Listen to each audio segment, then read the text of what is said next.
Ranking every part of the event planning timeline by how often it gets underestimated. Every one of these takes longer than you think. Here is where people get burned. Speaker, briefing, and rehearsal.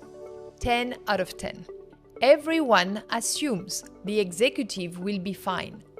Then they run long, miss the message, or freeze. The single most skipped step, and the one that shows the most. Rehearse. Post-event follow-up planning. 9 out of 10. Nobody plans the after until the event's already over. And by then, the momentum's gone. The follow-up should be designed before the doors even open.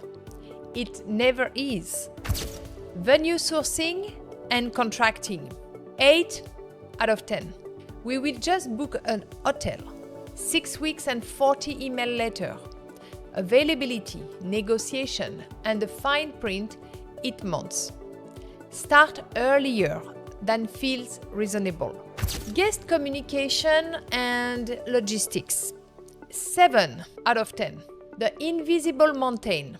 Travel, dietary, rooming, the person who booked their flight to the wrong airport. The details multiply the closer you get. It's a full-time job by itself.